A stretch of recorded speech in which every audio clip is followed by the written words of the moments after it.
বাবা দেখো কত সুন্দর আপেল। আমার না আপেল খেতে অনেক ইচ্ছা করতেছে, তুমি আমার একটু আপেল কিনা দাও না। কি বললি মা, তোর আপেল খাইতে ইচ্ছা করতেছে? আচ্ছা ঠিক আছে। ভাই, এই আপেলটার দাম কত? সকাল সকাল আই একটা আপেল বিক্রি করবো? আচ্ছা ঠিক আছে, দেন মাপ দি।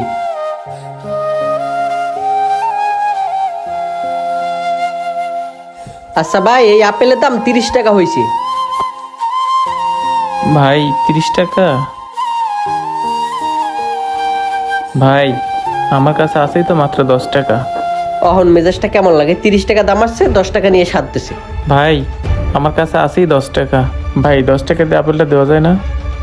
ওই মিয়া, আপনি কি আমার সাথে মজা করতেছেন? হপাই মার তো দোকানটা খুলে বসছি, আর আপনি আসছেন 10 টাকা নিয়ে। 10 টাকার কি আপেল পাওয়া যায়?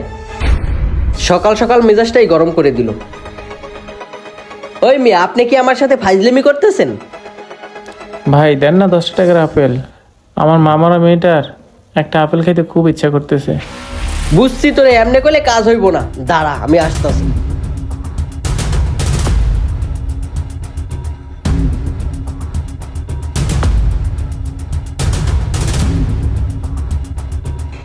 আরে ভাই ওঠেন ওঠেন।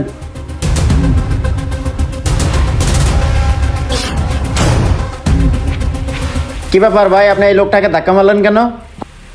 ওই মেয়ে, ধাক্কা দিব না তাহলে কি করবো? আপনি জানেন হপাই মার তো দোকানটা খুলে আইয়া বসছি। হে আইয়া একটা আপেল মাপাইয়া দাম হয়েছে 30 টাকা, দিচ্ছে 10 টাকা। এখন আপনি বলেন, 30 টাকার আপেল উনি এসে